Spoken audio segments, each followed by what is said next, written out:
This segment of the John Fredericks Show is brought to you by the American College of Commerce and Technology. Get the job you deserve with the online degree you need.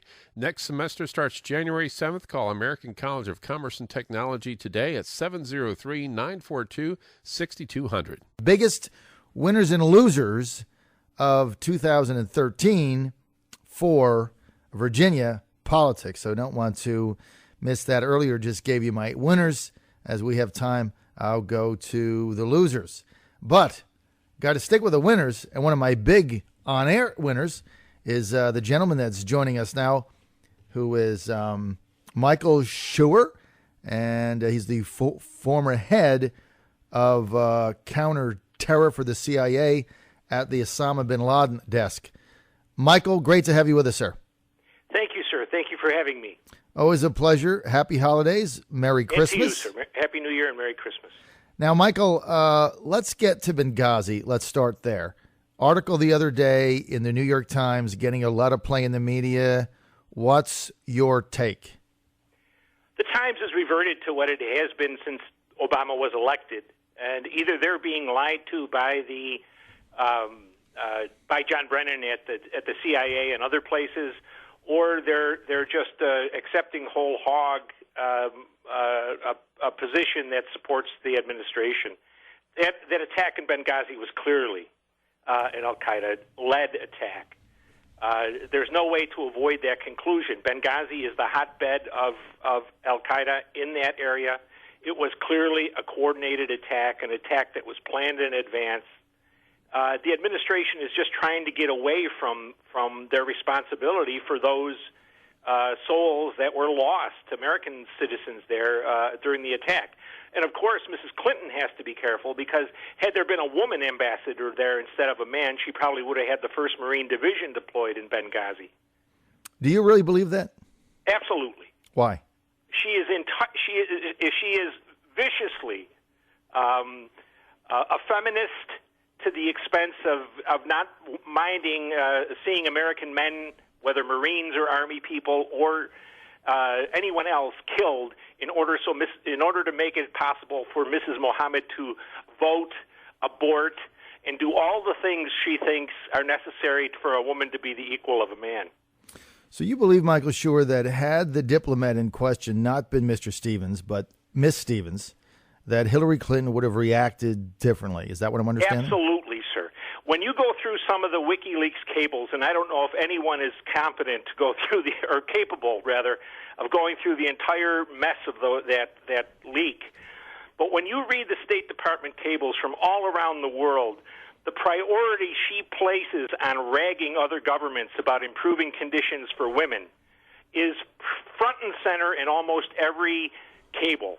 Whether it has to do with economics, politics, environment, whatever it has to do with, there's almost always a section regarding feminism. Michael, what do you really think went down there that night? I think it was clearly an attack that was planned in advance, and it was tried in advance. They blew a hole in the perimeter wall previously, and for whatever reason, the president ordered everyone to stand down and let those people die. You know, I'm an old retired intelligence officer, and I'm now 9 years out of service. But I'll tell you what: after 9/11, there is no president who is not utterly responsible for the response the U.S. military delivers to an enemy, whether in the course of an event or afterwards. The idea that somehow this was anyone's responsibility, but at the first level, Mrs. Clinton, and at the second level, John Brennan in the White House, and then the president. But ultimately, the president was responsible for letting those people be killed.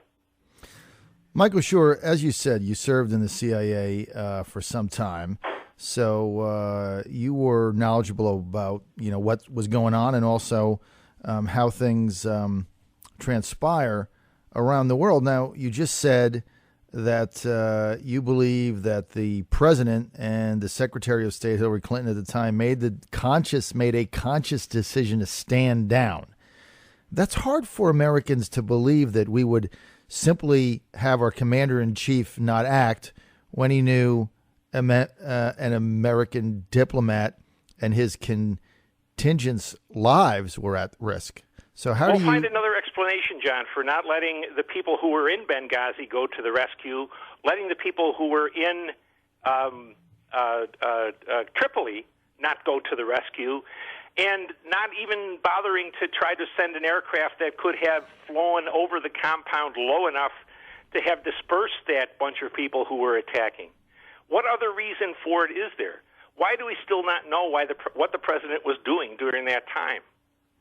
This is ultimately, it's a sad thing to say, but this is ultimately cover your behind. The president in normal situations would do everything he could to save those American lives simply to avoid the blowback of not having tried. In this case, we have a president who just didn't give a damn. His story was democracy was winning after his own adventure, his personal adventure with the military in Libya, and democracy was winning. We didn't need a big presence of security. My goodness, how many times did they deny security to Stevens and his people when they asked directly for it and explained the threat that they saw on the ground? There's blood on the hands of these people right up to their elbows, John. You know, Michael Scheuer, they say spokespeople for the administration defend it by saying, well, you know, there was sequester, there was budget cuts, they didn't have the resources. But I want to get back to what you said earlier, which is there's this... Can I say one thing, John? Yes. I worked for 4 administrations, and the one truism that is absolute is that there is always money for terrorism. By definition, the budget never runs out, because if you refuse to spend the money, you kill Americans. So you think that is basically is a attempt facade? To blame the Republicans for whatever it was, but you shift money if you have to from maybe cutting down the extravagance of the Secretary of State's dining room or her liquor bill or the CIA director's liquor bill. Whatever it is, you protect those people you send overseas to defend the Republic. Let me ask you this, Michael. Let's get back to this black hour, this time frame where there was no communication from the commander-in-chief during this most critical time. No one seems to know where he is, what he did, why there wasn't a response back. What do you think went down there? I mean, it seems odd that the President of the United States in the middle of this can't be found for hours on end in the middle of the night. I don't know how to explain it, sir. I know it. You know, when the story first broke, when the attack was going on, they said that he was going to Las Vegas for a fundraiser. I don't know if that ever occurred or not. But the idea that the President of the United States can't be accounted for at a time when his embassy, or consulate rather, in Benghazi is being attacked is I think to say the least extraordinary. And because of the security procedures which are around the president, people know where he is 24 hours a day. So they have either destroyed the documents that document where he was, or they're just lying. One or the other. There can't be a third option. What would be the rationale for the president and the Secretary of State at the time, Hillary Clinton, for standing down? They were aware, you're saying, that they had to act, yet they gave the order to do nothing. We already know there were resources in the area that could have stepped in. Why the order, the potential order, to stand down? Because it undoes their lie, John. And I think 2014 is going to be a year where we see this lie come home to roost. They have lied to the American people, and I consider that Mr. Bush lied to the American people about the danger we face from the Islamist extremist movement around the world. But these people have been liars of the deepest hue. The expansion of the Islamist movement geographically, in terms of manpower, in terms of weaponry, since Obama became president has been extraordinary. And yet they have played it down consistently. And the place they were playing it down most consistently was in Libya, because it was a completely unnecessary American intervention in a country. It further alienated the Muslim world from us, and it threatened to put into power Islamists in the government who would be opposed to America and who would support strikes against us. They've covered that with a story, as they did with the Arab Spring, John, about how democracy was flourishing, how they were bringing enlightenment to the Muslim people. And if they had to send people to the rescue of the ambassador, that whole story gets squirreled at the end of, toward the end of an election campaign. And they certainly didn't want that. And, it worked. It scared Romney, who must have very little courage. It scared Romney from pushing the point home that they killed those Americans as much as the al-Qaeda guys on the ground did. In order, in your judgment, Michael, allegedly to protect the big lie. Is that what I'm hearing? Exactly, sir. The problem we have with some Republicans like McCain and Graham and Lieberman, who is an independent/Democrat, and most of the Democratic Party, and most of the people who go to Eastern universities, and especially the Ivy League, is that they see the world that they want. They don't see the world that's out there. And whenever you're operating in that kind of environment, you're going to get kicked in the behind repeatedly. And that's the kind of people we have that govern us right now. All right. That's the final word from Michael Scheuer. Michael, we want to thank you for your time. We wish you a Merry Christmas and a very Happy New Year. We're going to have you back. Michael Scheuer, the former head of counter-terror at the Osama bin Laden desk and analyst for the CIA.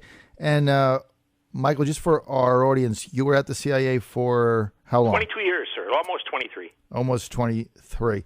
Do you think the truth, Michael, is ever going to come out here? It's very hard to control information within this government, as you know. This government has done an exceptional job in keeping things quiet, and I think it probably has to do with the fact that they're so ideological. They're only hiring people who entirely agree with them, whether it's on the socialism of national health care, whether it's on the dementia that results in open borders, all of those things. And I think probably the ability of true believers, of fanatics, which these people are, is an ability to control information better than people who are interested in the welfare of the country and not in the welfare of their own futures and their own ideas. All right. That's we appreciate, again, your candor with us. Michael Scheuer, been with the CIA for, did you say, almost 23 years as an analyst. He was at the Osama bin Laden desk.